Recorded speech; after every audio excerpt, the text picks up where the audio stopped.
चलिए स्टूडेंट, आज मैं बात करूंगा प्लाज्मा प्रोटीन्स के बारे में। इससे पहले हम लोगों ने प्लाज्मा के बारे में पढ़ा था, ठीक है। आज मैं प्लाज्मा प्रोटीन के बारे में पढ़ूंगा, ठीक।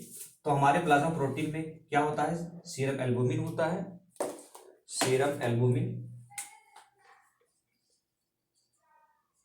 सीरम ग्लोबुलिन एंड फाइब्रोनोजन, ठीक। यानी जो सीरम है उसमें फाइब्रोनोजन जो होता है वो एब्सेंट होता है, इसलिए हम सीरम फाइब्रोजन नहीं लिखते हैं, क्योंकि क्लॉटिंग प्रोसेस के दौरान फाइब्रोजन फाइब्रिन में कन्वर्ट हो जाता है, जो मैंने आपको पिछले लेक्चर में बताया था, ठीक। तो हमारे प्लाज्मा प्रोटीन में सीरम एल्बुमिन होता है, सीरम ग्लोबुलिन होता है और फाइब्रोनोजन होता है, ठीक। अभी जो प्लाज्मा प्रोटीन है यानी एल्बुमिन, ग्लोबुलिन एंड फाइब्रोनोजन, कौन कितना है इसको सेपरेट करना जरूरी होता है।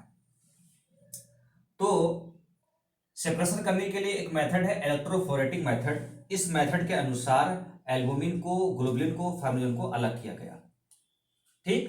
क्योंकि हर एक मॉलिक्यूल्स का अलग अलग चार्ज होता है, इलेक्ट्रिकल चार्ज होता है, ठीक है।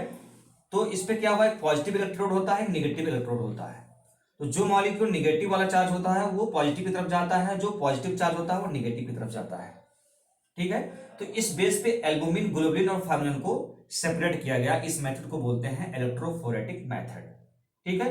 तो इसमें देखा गया कि जो एल्बुमिन है वो 55% होता है, एल्बुमिन 55% होता है, और ग्लोबुलिन हमारा होता है, अब ग्लोबुलिन में 3 कैटेगरी होता है, alpha globulin, beta globulin and gamma globulin. तो अल्फा ग्लोबुलिन कितना होता है? 14%, बीटा ग्लोबुलिन कितना होता है? 11%, और जो गामा ग्लोबुलिन होता है वो आपका, सॉरी, बीटा ग्लोबुलिन कितना होता है? 14%, और गामा ग्लोबुलिन कितना होता है? 11%, ठीक। सबसे कम जो होता है वो फाइब्रोनोजन होता है, फाइब्रोनोजन 7% होता है।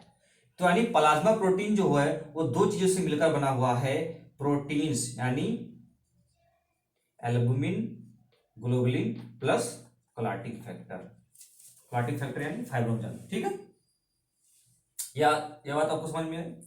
उसके बाद अगर देखा जाए नॉर्मल वैल्यू, तो नॉर्मल वैल्यू हमारे ब्लड में कितना होता है, यानी जो ब्लड है, इस ब्लड में जो प्लाज्मा प्रोटीन है कितना होता है, तो टोटल 7.3 ग्राम पर डेसीलीटर होता है। टोटल प्लाज्मा प्रोटीन 7.3 ग्राम पर डेसीलीटर, जिसमें एल्बुमिन जो होता है वो आपका 4.7 ग्राम पर डेसीलीटर होता है, और ग्लोबुलिन जो होता है वो 2.3 ग्राम पर डेसीलीटर होता है, और फाइब्रोनोजन 0.3 ग्राम पर डेसीलीटर। सबसे कम कौन सा होता है? फाइब्रोनोजन, ठीक है। एल्बुमिन सबसे ज्यादा होता है।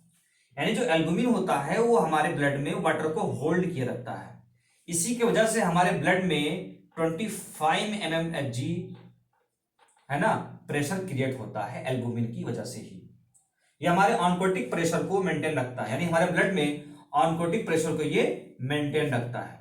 अगर हमारे ब्लड में एल्बुमिन की किसी वजह से कमी हो जाए, ठीक है, तो क्या होगा? ऑनकोटिक प्रेशर क्या हो जाएगा? घट जाएगा, और जो वाटर होगा वो ब्लड वेसल्स से निकल जाएगा, ठीक है, जिसकी वजह से क्या होगा? एडिमा हो जाएगा।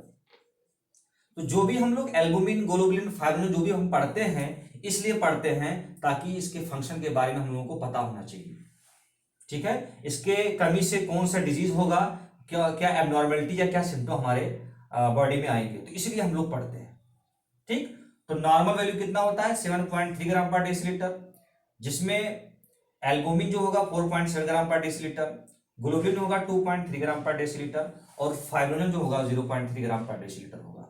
तो मैंने आपको बताया इंट्रोडक्शन में serum albumin, serum globulin and fibrinogen, और सेपरेशन मेथड में हमने आपको बताया इलेक्ट्रोफोरेटिक मेथड। इलेक्ट्रोफोरेटिक मेथड जो होता है depending on difference electrical charge, ठीक है, उस बेस पे एल्बुमिन, ग्लोबुलिन और फाइब्रोनोजन को सेपरेट किया गया, ठीक है ना।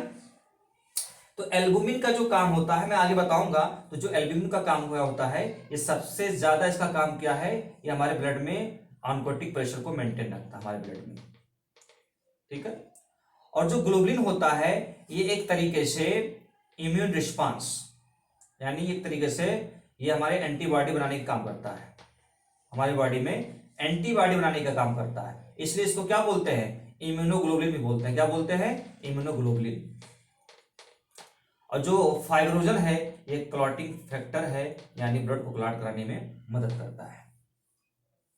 ठीक है, अब बात करें प्रॉपर्टीज की, यानी जो प्लाज्मा प्रोटीन्स की प्रॉपर्टीज क्या है। तो इसमें अगर मॉलिक्यूलर वेट के बेस पे देखा जाए तो एल्बुमिन का जो मॉलिक्यूलर वेट होता है वो कम होता है। अगर कंपेयर करें एल्बुमिन, ग्लोबुलिन एंड फाइब्रोनोजन, तो सबसे ज्यादा मॉलिक्यूलर वेट किसका होगा? फाइब्रोनोजन का होता है। उससे कम ग्लोबुलिन का होता है। सबसे कम किसका होता है? एल्बुमिन का होता है। ठीक, ये मॉलिक्यूलर वेट हो गया। उसके बाद बात करें ऑनकोटिक प्रेशर, यानी जो प्लाज्मा प्रोटीन है वो maintain the oncotic pressure of blood. ठीक है, क्या करता है? मेंटेन रखता है, क्योंकि जो एल्बुमिन है सबसे ज्यादा ऑनकोटिक प्रेशर को मेंटेन रखने में एल्बुमिन का सबसे ज्यादा योगदान होता है। ठीक है, और जो प्रोटीन की वजह से हमारे ब्लड में प्रेशर डेवलप होता है, यानी हमारे ब्लड में प्रोटीन की वजह से जो प्रेशर डेवलप होता है उसको क्या बोलते हैं? Colloidal osmotic pressure. Colloidal osmotic pressure, ठीक है, ये मेंटेन रहता है। आप सोच के देखिए, अगर थोड़ा बहुत एल्बुमिन की कमी हो जाए, है ना, तो वो पूरा पूरा क्या होगा? ऑस्मोटिक प्रेशर क्या हो जाएगा? इम्बैलेंस हो जाएगा। ठीक है, यानी हमारे ब्लड वेसल्स में जो ब्लड फ्लो हो रहा है एक प्रेशर की वजह से ही तो फ्लो हो रहा है ना। प्रत्येक सेल को क्या चाहिए? न्यूट्रिशन चाहिए, ऑक्सीजन चाहिए। ठीक है ना। अब मान के चलिए जो ऊपर से नीचे तक ब्लड का फ्लो हो रहा है, नीचे से ऊपर तक, तो ये किसकी वजह से हो रहा है? प्रेशर की वजह से हो रहा है। अब मान लो नीचे से ऊपर आना है अगेंस्ट द ग्रेविटी, तो ब्लड किस वजह से आता है? इस प्रेशर की वजह से तो आता है। ठीक है, तो ये इंपॉर्टेंट रोल होता है।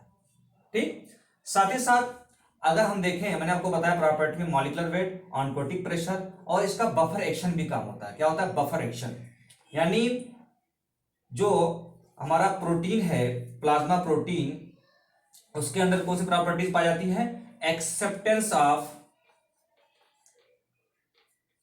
Hydrogen ion, hydrogen buffer action.